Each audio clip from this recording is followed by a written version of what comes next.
Hello, everyone. Thanks for joining me on your Friday afternoon, my Friday afternoon. I am Greg Swartz. I'm the big man half of the big man we dram. I don't have a we dram today. I have a cup of coffee, but there's a really good cup of coffee, and I wasn't going to rush it to get to a whiskey. I'll get there. And I'm also going to get to our guest today.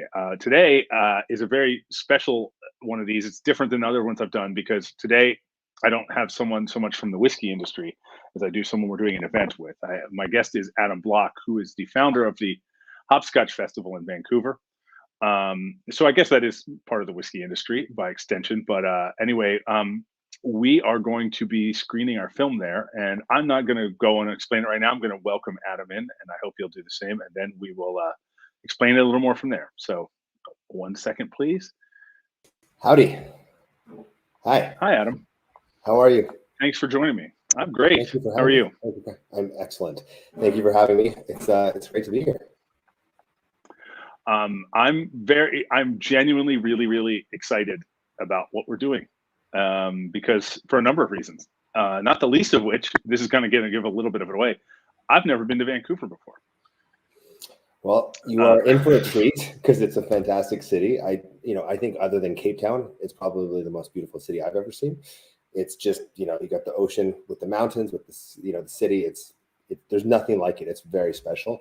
But yeah, we're excited to welcome you to Vancouver. We're doing the Canadian premiere of the Water of Life, and it's looking good. I think it's actually going to be, this is what I realized, the largest whiskey tasting probably ever in Canada, like as one tasting. We're looking to have 600 people there, and it's the conjoined efforts of the film along with the whiskey tasting. It's just going to be a great event.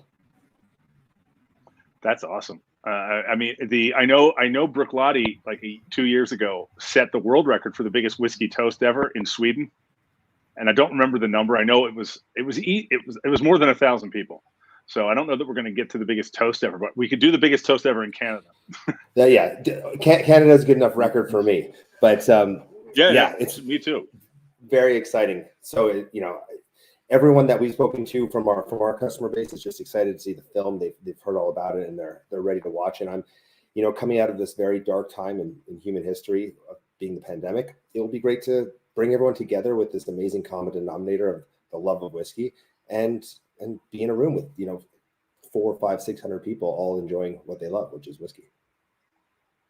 That's going to be a heck of a Q&A afterwards. It'll take a long time. We're gonna have to create put the mics at the bottom of the aisles, and people will just line up like a political convention. Yeah, or like Donahue. You have someone running through the audience, sticking a microphone in their mouth. Yeah, exactly. Can you tell everyone a little bit about Hopscotch, which, by the way, is the best name for a beer and whiskey festival I've ever heard. I mean, not even close. Nothing else is even close. I agree, and unfortunately, it was not mine. So the festival started when I was a young man. So it's actually 26 years old. It started as a strictly beer and whiskey festival in 1996 in Vancouver in a small room with like 200 people, as most of these events do, and just grew and evolved, and now welcomes 8,500 people through the doors every year. It has taken a little bit of a detour with being just whiskey and beer. It's actually all spirits as well as beer. We even have like soju and sake and stuff like that. So it's more now just a massive tasting of most alcoholic beverages, except for we don't really do much wine. And it's a festival in Vancouver that usually has about 25 to 30 different events over the course of a week. The anchor event is the Grand Tasting Hall, which is where we have 100 to 130 different booths, and people go around and they taste different products and learn about what makes one different than the other and one more special than what, in their opinion, their next door neighbor. And the other 25 to 29 events are little master classes where 40-person tastings where Bruichladdich will come in, a brand ambassador, and do, as they do in most whiskey festivals, like private tastings. And then we always try to get creative and do some special events, which is where the Water of Life falls in this year. Now, this year, unfortunately, we've had to postpone the Grand Tasting Hall because of COVID restrictions, but all the other events are happening, and it happens every year in November. I can't wait. I've always wanted to go to Vancouver. I've been in Canada loads of times, but by pure dumb luck, just never been to Vancouver. And our executive producer, Brittany Curran, was a star of a TV show, The Magicians, that was shot there for 5 years. So she had an apartment there and everything. And I still never got around to going to see it. So this is this is happening. I'm originally from Toronto, which is another fantastic city, but fantastic for polar opposite reasons. And then moved to Vancouver and spent 8 years. But now I'm actually your next door neighbor. I live in Los Angeles. So I'm kind of going around. So the next stop, I guess, would be Florida, just to kind of get the four corners of the continent. Our producer, Trevor, is from, Mississauga, if I'm going to get specific. In general, he would say Toronto, but yeah.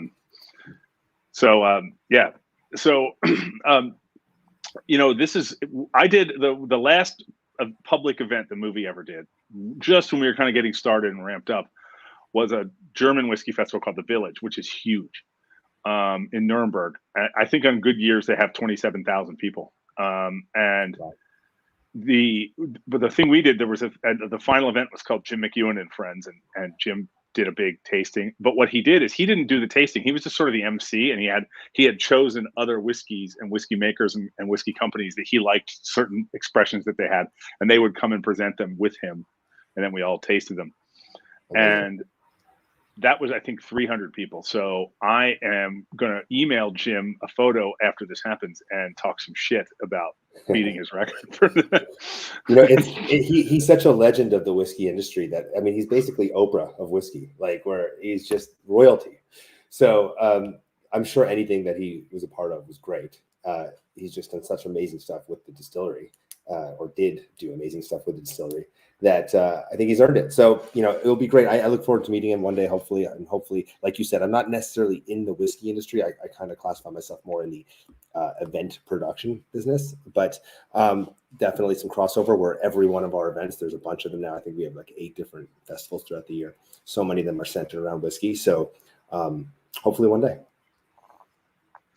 Yeah, I'd like to. Well, first of all, here I forgot. I'm going to share a banner here where people can learn more about this, especially if you're in, around, or willing to head to Vancouver in December. And I'd like to tell people a little bit. We're going to be right at the Vogue Theater.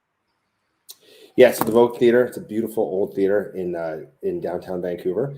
And December 3rd, you're coming. I'm gonna fly in with you, so maybe I'll see you on the plane. But it's gonna be so great. So our festival partnered with Bruichladdich to put on this event. You guys obviously have a relationship with them, so it all kind of came together.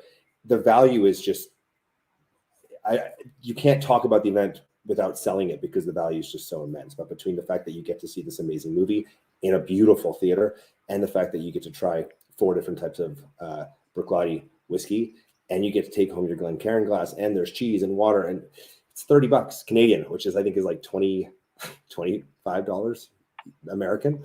So it's basically free in my eyes, which is why I think it's selling so quickly. I think we're already 75% sold out. But yeah, December 3rd, I think it's 7 to 10 p.m. And they get to have a Q&A with you. And I think we're working on maybe a reception afterwards if possible. So it's just going to be a great night. I was asked about that. Yes, after our call yesterday, I was asked if I'd be willing to do that. I was like, absolutely. I'd be sad not to. I mean, sitting around talking about whiskey with people. Yeah, we obviously had a call yesterday talking about the event, and then a few of us on the the back room were kind of discussing, should we do a reception, and would Greg do it? I'm like, it sounds like he would definitely do it. And then you're like, of course I'd do it. Yeah, I mean, I have these moments, when I work as a filmmaker, which, let's face it, the truth is, I know people think it's some kind of glamorous job. People say that to me all the time, but it's not. And it could be quite long hours a lot of times and stuff. But at the same time, I have these moments where I remind myself that my grandfather spent his entire life working on a rail yard. And that's after he fought in World War II. And I'm so blessed, and I have such a lucky, great life. And these kinds of things are such a fun part of it. And they're the reward for, having worked on this film for so long. And I love doing it, and I genuinely can't wait. And the idea of 600 people is actually awesome. Someone asked me yesterday if I was nervous about that. I mean, you're a podcast celebrity. I don't think you have anything to worry about. Well, I'm not. The truth is, I'm not nervous. What I said to the woman, one of our co-producers asked me that yesterday, and I said to her, and it's the truth. I was like, look, when you're talking to like any more than like 6 people, like 10 people and 1,000 people is kind of the same.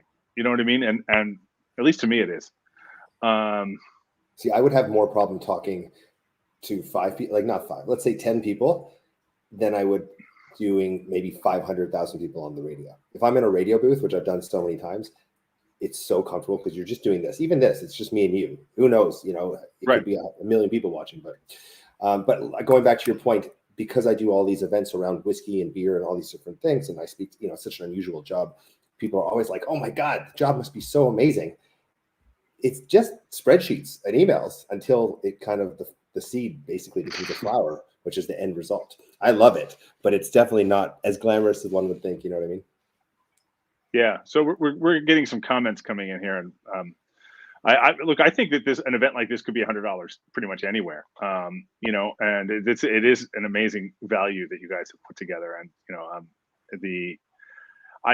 one of the first whiskey events I went to. It's actually the first scene of the film. If you see the very first shots of the film, that was the first thing we filmed, and that was a whiskey event with Jim McEwen, and I think it was 350 pounds. I mean, it was insane. Just to give you an idea of the value, we do an event called the Masters of Whiskey, which is a 90-minute masterclass tasting where we put together a collection, curated of like 7 to 8 whiskeys, each one of them valued at over $200. So minimum price $200, and you get to try 8, and they range from $200 to $1,500 a bottle, and it's $120.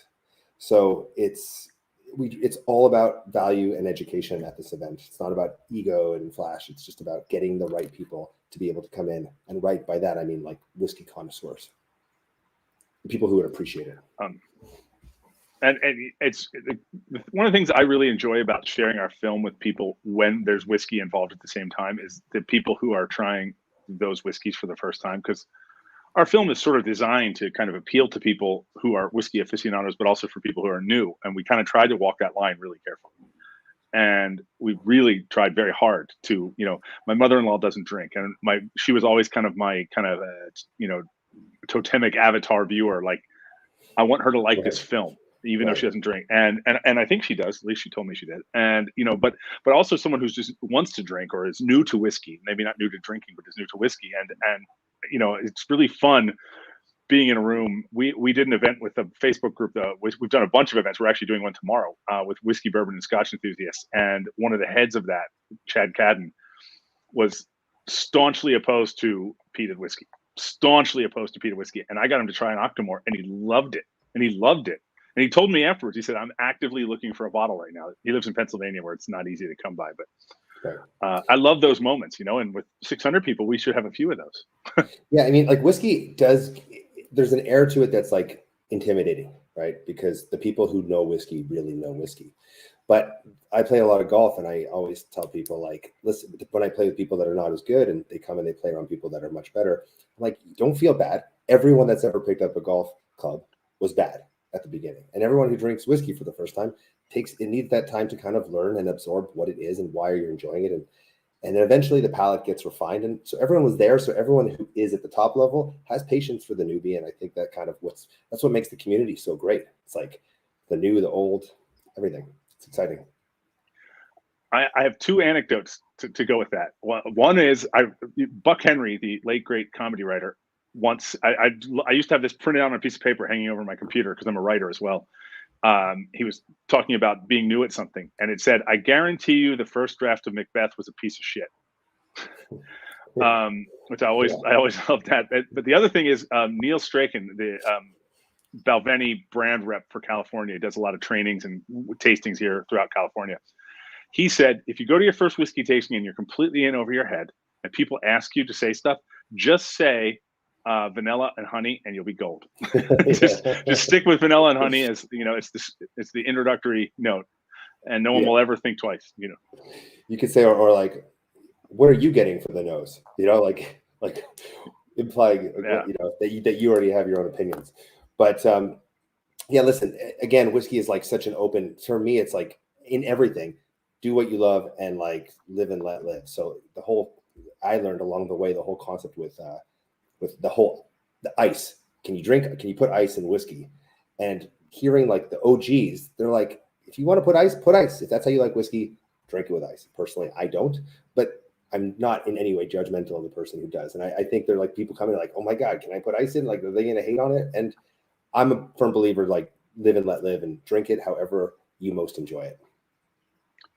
I always tell people, I get asked that question all the time when we do events in America, and I always I've stolen a question or an answer from Charlie McLean, who said, if you want to put ice in it, put ice in it. But the one thing you should know is that the ice deadens some of the flavors. So if you were judging, you wouldn't. And he said, but just know, and that if you want some of those flavors knocked down a notch or lessened, then do it. If you don't. But that's what happens. So, so that's just what I tell people all the time. So we have a couple of quick interesting comments here. Sorry, Fiona Beasley, who's a friend of the film in Australia. So I'm going to assume this means, Fiona, that in an ideal situation, you would have flown from Australia to Vancouver to see a movie you've seen already. But I hope that's true. That's what I'm getting. But the other thing is, okay, so sometimes I share this link. This is complicated, weird Facebook crap, but sometimes I share it to the page, then into the group, and then I can see everyone's name. But if I share it straight into the group, then there's an expectation of privacy and they have to opt to let me see their name, and I can't. So there's a really interesting comment from someone who right now is just listed as Facebook user. So there you go. But I completely agree with Facebook user. Whiskey isn't quite the same unless it's shared with others. Whiskey enthusiasts just want to talk about whiskey with others. And that's true. It's a social experience.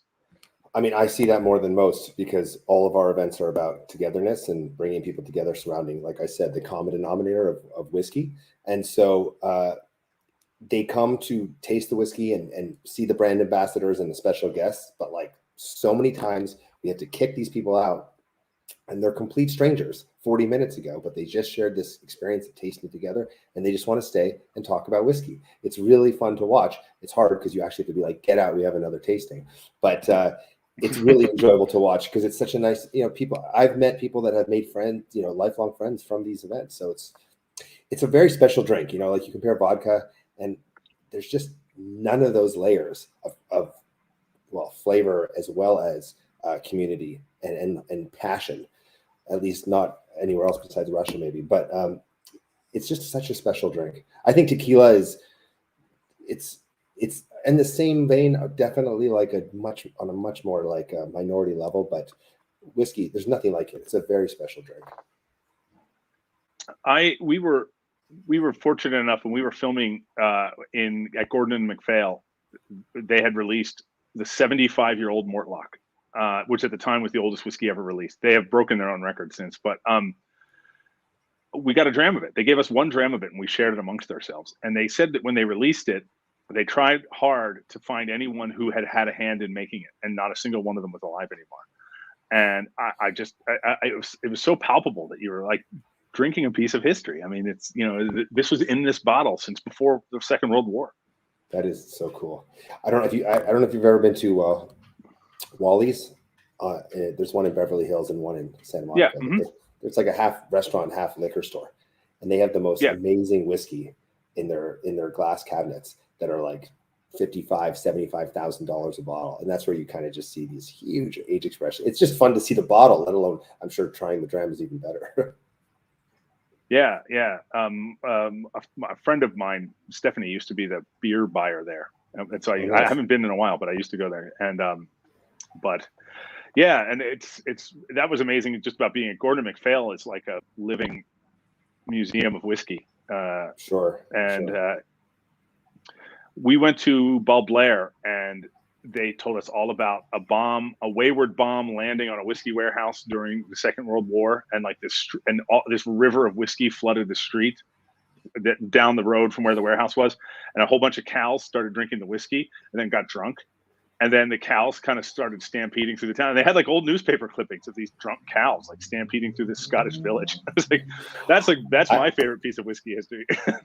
That'd be a pretty good book idea. Just like 20 of the best whiskey stories someone could put together. Like that's a great story. I'm sure there's a great history to figuring that whole what happened there. Yeah, yeah. Well, I don't want to flog this beyond what we have. I mean, I'm happy to keep talking to you. I've enjoyed talking to you. I just I know that we both have said everything we need to say. So if there's anything else you want to relay to people, please do, because I'm super excited. No, I mean, it's just, I really appreciate you having me on here, and I'm looking so forward to meeting you face to face. Weirdly enough, in Vancouver, since we're both in the same city until then. But listen, it's going to be a great event. I just, thank you for joining us there. It's going to be great, and thank you for anyone that's watching. I got it out this morning. Haven't used it in a year and a half. I got it out this morning. Just make sure you get the COVID test before you go. They're very strict at the border. I'm as of next week, I will be boosted. So good stuff. All right. Well, thanks so much. Yeah, no, thank you, Adam. This is really fun, and we're just getting warmed up. So if anyone else has any questions, please, you can always write. You can put comments in after words, and I will see them, because the comments in this become a thread on the Facebook post. So I'll still see the comments later. So if anyone has any questions about tickets or how to, when I'll be there, I haven't worked out my travel details yet, so I'll probably go in a day ahead of time, and so maybe we'll wind up doing something else. So awesome. Thanks, Greg. All right, thank you. Take care. One thing I need to say to everyone is I will not be doing this next week. We will post something about it, but we'll be taking a week off because I am going to be otherwise occupied. So I was supposed to mention that today. So I'll see you in 2 weeks.